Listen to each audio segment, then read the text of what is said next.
So you may hear the term analytic being thrown out at this level of math. So a simple way to explain analyticality is that the function f of z here is analytic in domain D if f of z is always differentiable throughout domain D. So let's just take this function f of z that's exists in this domain D, or this blob. As long as it's differentiable throughout this blob, it's analytic for the blob domain D. So we went over complex differentiation. Now we'll go over complex integration. And this is all assuming that f of z is analytic in a simply connected domain D. So what the hell does simply connected mean? Well, I'm just going to draw this domain D. So this is a simply connected domain because there's no random holes in it, and it's not broken into two chunks. This is not simply connected, and this isn't either because there's holes in it.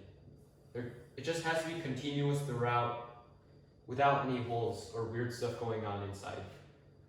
I know there's more mathematically rigorous definitions of simply connectedness, but I don't really care. This isn't a topology video, this is complex analysis. So that same fundamental theorem of calculus you learned a while ago still holds in complex analysis, where the integral of f of z dz from z1 to z2 is equal to f of z2 minus f of z1, where f is the antiderivative of small f. So let's cover a practice problem for simple complex integration. Let's just take the integral from negative pi I to pi I of cosine z dz. Well, again, antiderivative of cosine is just sine, and then we can just plug in z1 and z2. So we'll just get sine of pi I minus sine of negative pi I. Again, sine is an odd function, so this is equal to 2 sine pi I. And then there is some hyperbolic complex sine identity where sine pi I can be simplified to 2i sinh of pi. That is our integral.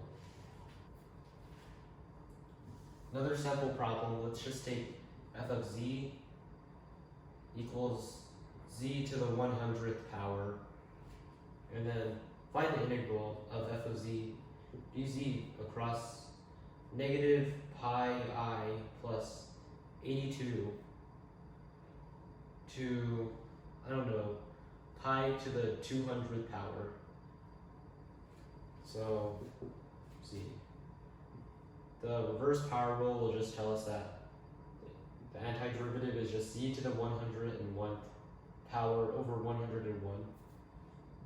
And then you can plug in your z2, your z1s. So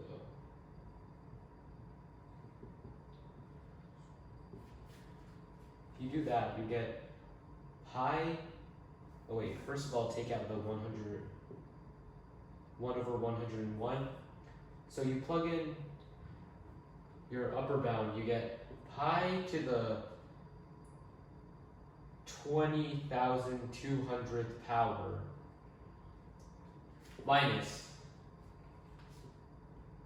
negative pi I plus 82 to the 101th power. And that is our solution. Now, there's a second method of integrating. This time it's with the line integral. And you may remember from calculus 3 that you can, let's say you have a line integral like this.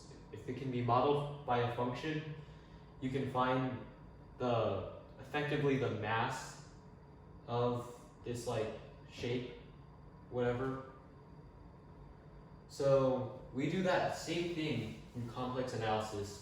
And in fact, this is more widely used method.